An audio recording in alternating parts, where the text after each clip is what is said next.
Welcome everyone to WriterSpeak, dedicated to the written word and those who produce it. I am your host, Jeane Slone. I've written 3 historical fictions, the latest titled She Was an American Spy During World War II. Today in the studio, I would like to introduce Daniel Sullivan. Welcome, Daniel. Thank you so much. Thank you for having me. It's nice to be able to talk to you about how multi-talented you are, that you are an actor and a writer, and you have just quite a few details to tell us about your present career. I appreciate multi-talented. It really boils down to whoever says yes. You know, whether it's acting or writing, whoever will sign a paycheck. Well, not everybody can act and write, and I find that fascinating. Oh, thank you. That you can do both. Thank you very much. Any time that I can pull something off and at least accomplish a tenth of what I'd like, then I'm happy. Well, on the serious side, you regularly write for the very interesting newspaper Upbeat Times of the North Bay. Yeah, I write a column for them to, as specifically as I can put it, I write a column for them about film. The publisher, Paul Doyle, gave me all the latitude in the world, which I really appreciated, just to write a column, a monthly column about any thoughts that I may have about film. Some of it is historical, some of it is just opinions, which I tend to never be short of. Mm-hmm. Whatever doesn't make it into the paper goes to me shouting at my dog. But it's a wonderful column. I love writing it. So you're mostly reviewing films in the newspaper? Reviewing is not the term I would use. I tend to select films for examples that I like to make.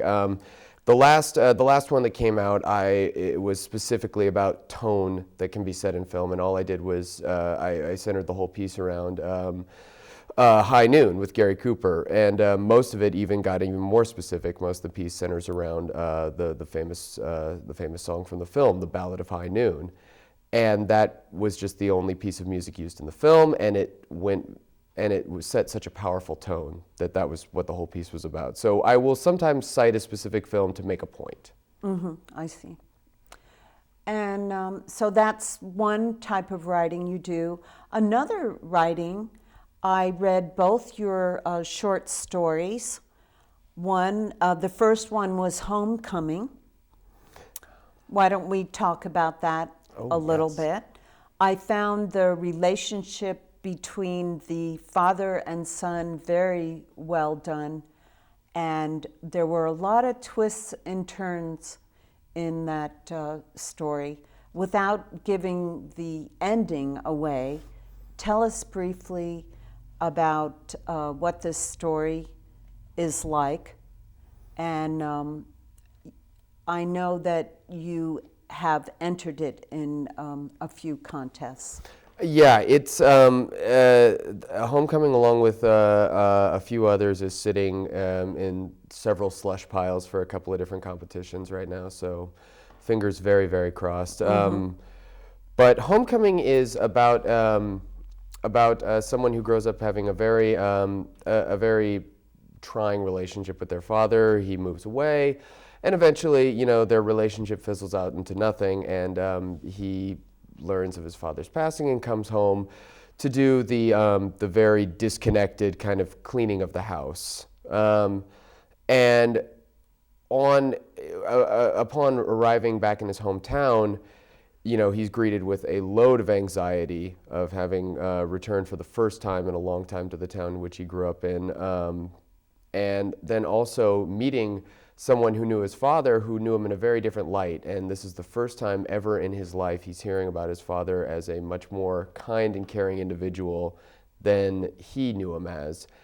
And the whole, the story serves several purposes to me. One is that, I very much like slow pacing. A lot of times I like to, I will actually stop myself and reread something I've written and say, this is almost moving too fast for me.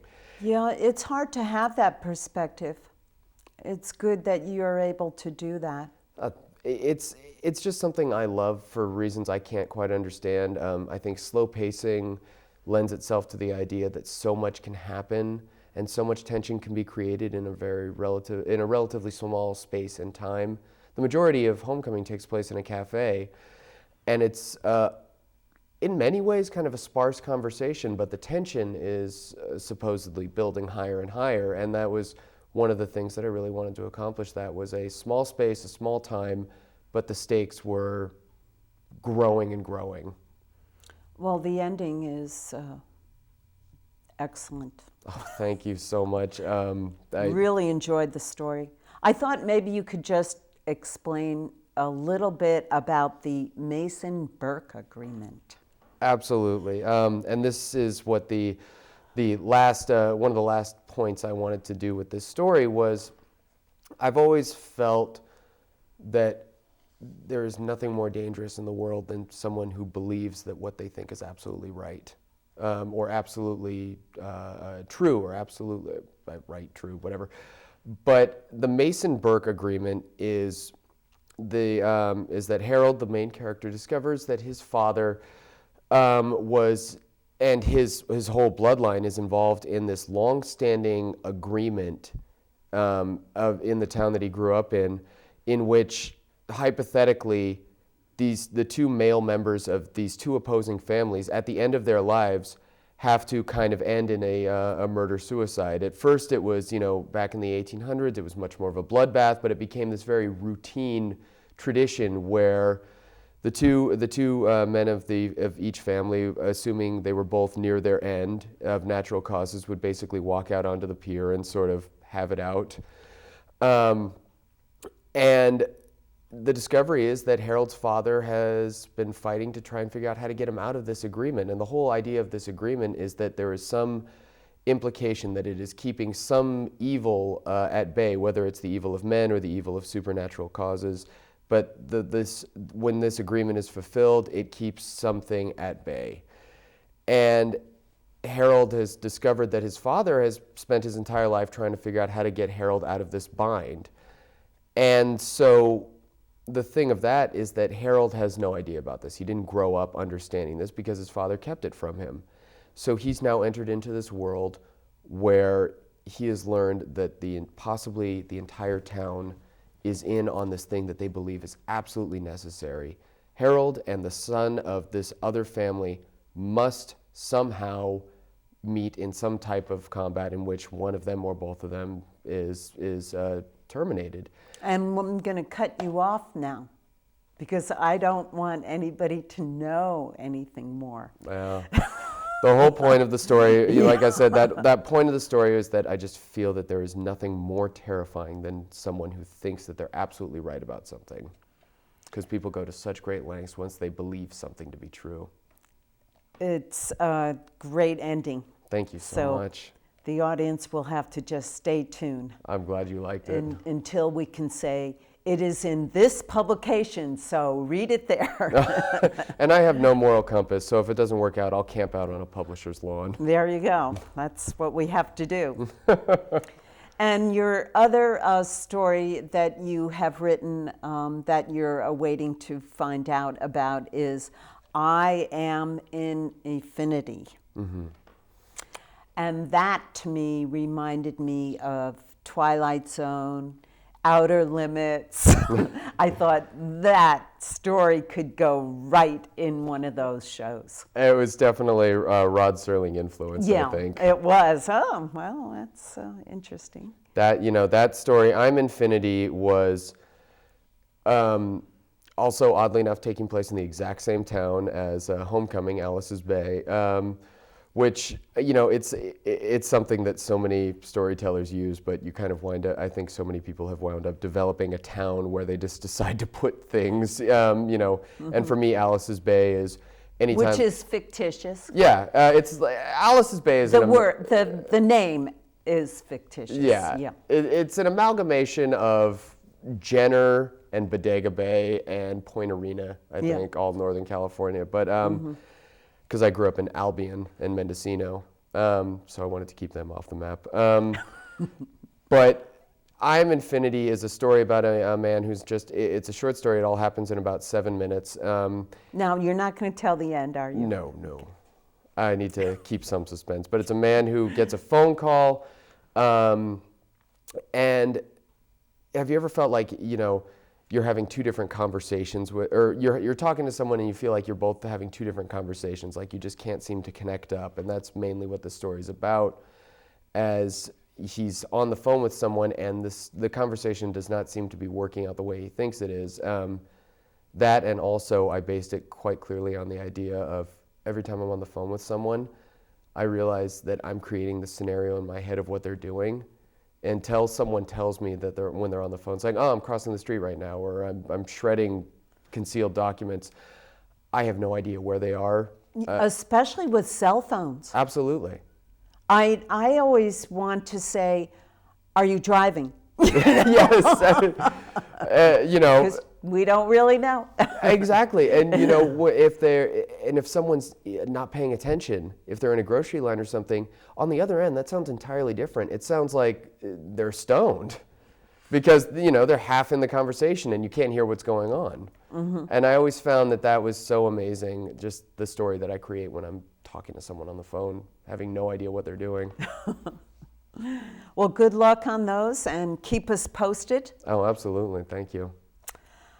I would like to talk about your participation in stage shows like Future Style 79. Tell us a little bit about that stage show. Future Style 79 was a show that I did with a handful of great improvisers, absolutely wonderful San Francisco improvisers, where we wanted to create a improvised sitcom that was San Francisco based. And so what we did was we created a premise for a show that was basically a sitcom that took place in a fictitious metro urban magazine called Future Style. And it took place in San Francisco in 1979. So what we would do was every episode or show was a month, hypothetically a month apart. We did the show once a week. But at the beginning of the show, for our research, we did all the research about every major news event in 1979. And then we developed characters that we would be playing. So we knew the characters that we were, and we knew the news events that would happen. And at the beginning of the show, we would come out and give a little pep talk to the audience, like, okay, March 1979, these things were happening. What interests you? And audience members would shout out news events that they were remembered or found interesting, and we built an episode around that. Oh. And that was a little bit of audience participation then. As is with most improv shows, and it was a lot of fun. We did 6 weeks of that. I think we actually sold out all 6 weeks, I think. And we got fantastic, a wonderful write-up from the people at SF Weekly. They did this wonderful cover story on us.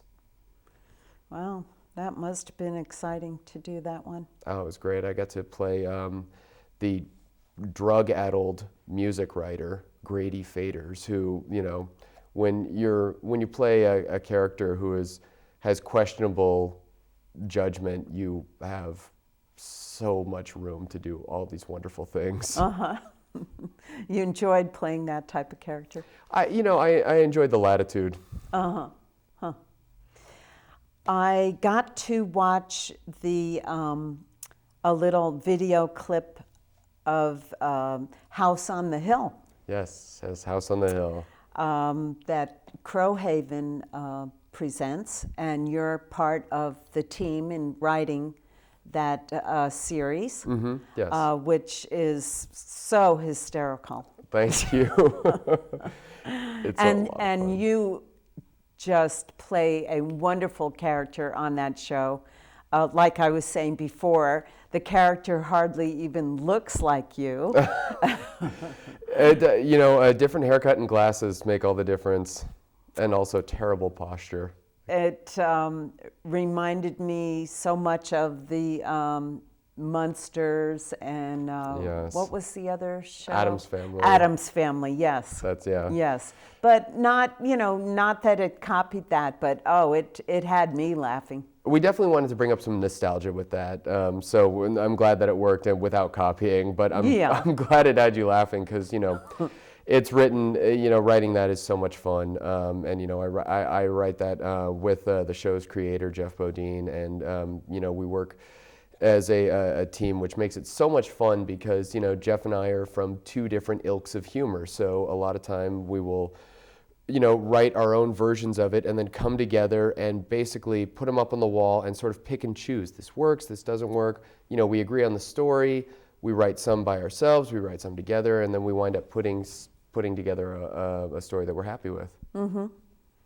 Well, that's quite a great show going on there. Thank you so much. And you are just doing so many things, I don't see how you can even find enough time in the day. But you're also a film reviewer on Zombie Lady. ZombieLady.com, yes. That is a wonderful new blog that does specific reviews mainly for horror, science fiction, or the combined genre of horror sci-fi. Mm-hmm. And they have given me, a lot like Upbeat Times, a wonderful opportunity with a lot of latitude.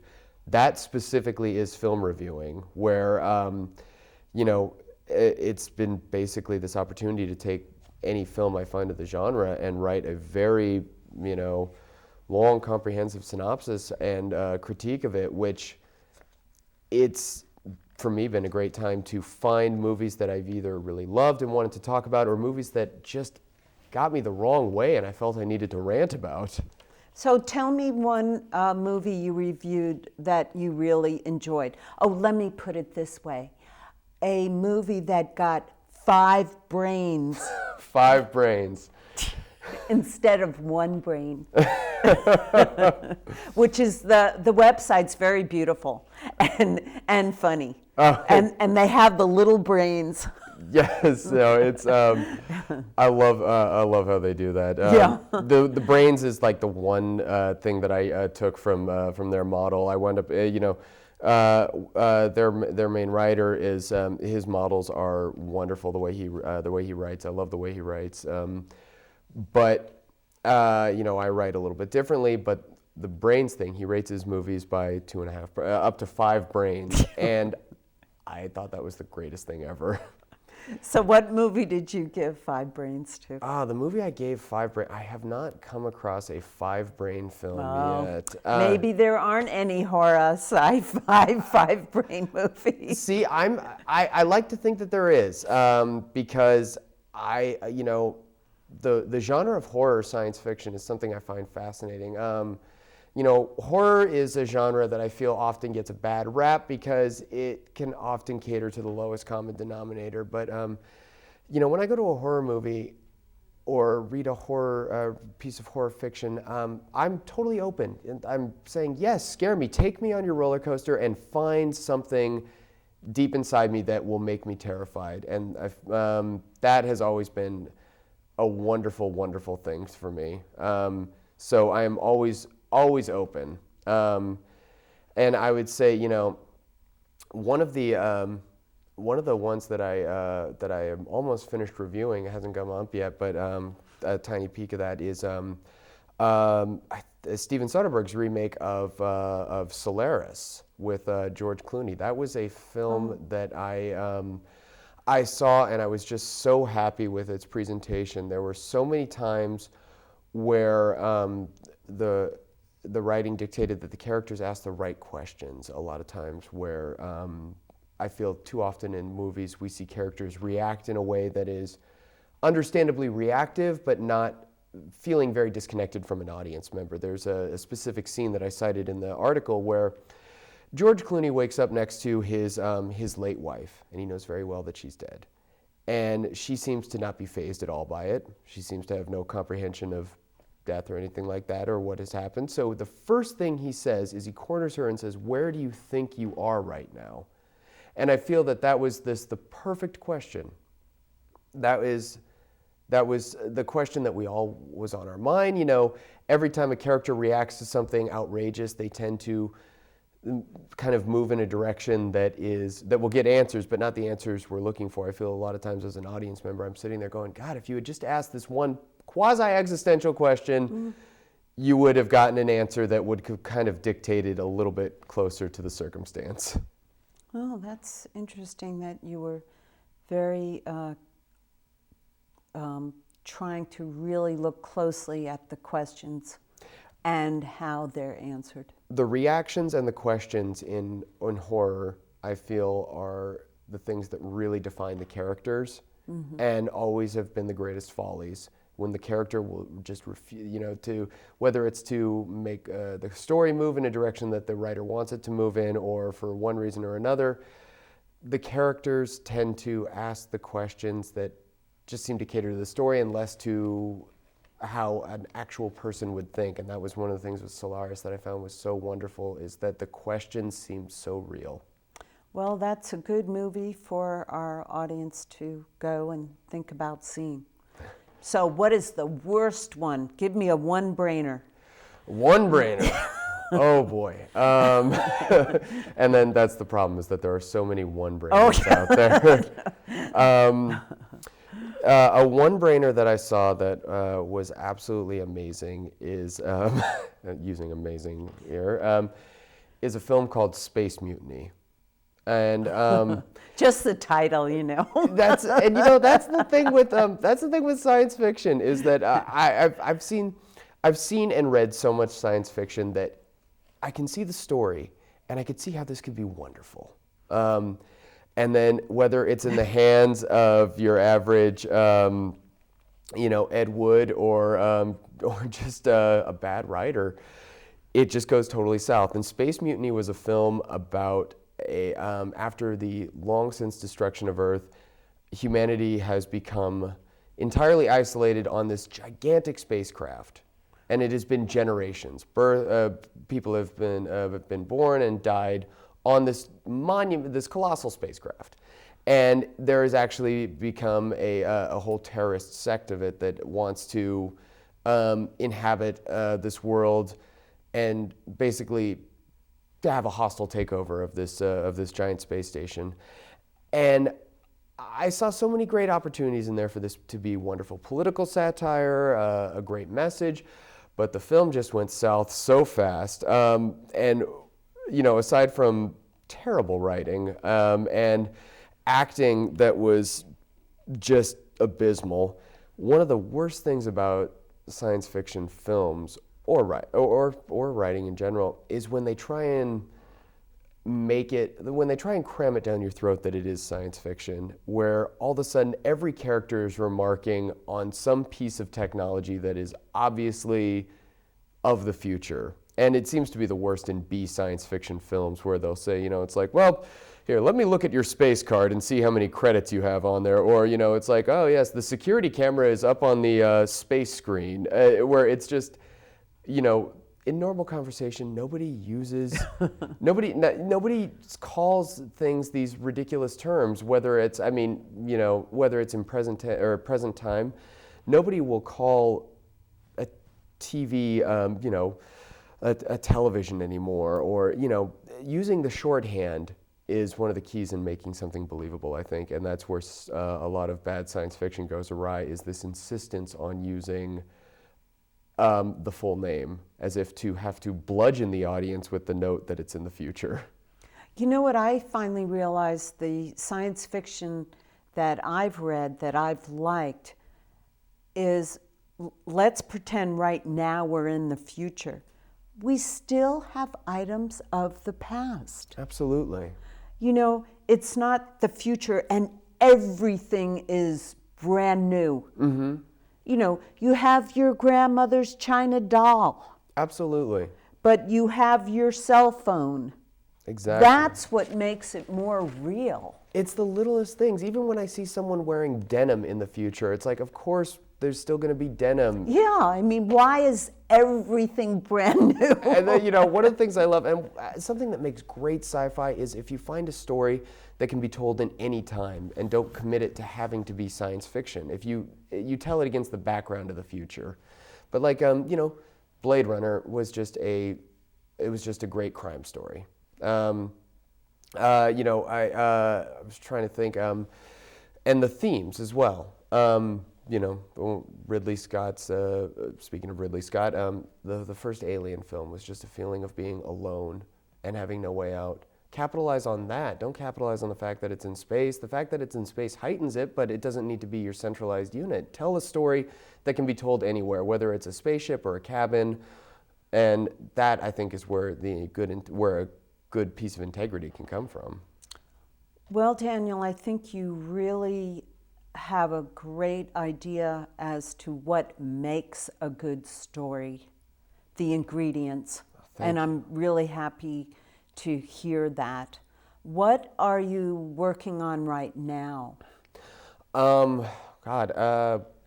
Right now, our film that we did for the 48-hour film festival, French Exit, is coming up in early 2014. Going to be at Filmapalooza in New Orleans, so we're excited about that. We're working on the next episode of House on the Hill. In fact, hours before I came here, was finishing up a 15-hour shooting day. I can't tell. You're still wide awake. Oh, but not lucid. Believe me, I'll forget all of this. But yeah, so between those two projects and then another companion piece that takes place in Alice's Bay that goes right along with I Am Infinity and Homecoming, and that one's called The Lake of Sun and Shadows. And that's going to be the first piece that is taking place in Alice's Bay over more than an hour as far as the timeline of the story goes. Mm-hmm. Well, we will look forward to hearing about those stories, and I would like the audience to also note that at the end of the credits we will put information on Zombie Lady. Mm-hmm. Yes, please check it out. And I want to thank you for joining us on WriterSpeak. Thank you so much for having me. I would like to thank our sponsor, the Sonoma County Gazette, today. And this show was produced at C Media Labs. Please join us next time for a new episode of WriterSpeak with another talented author.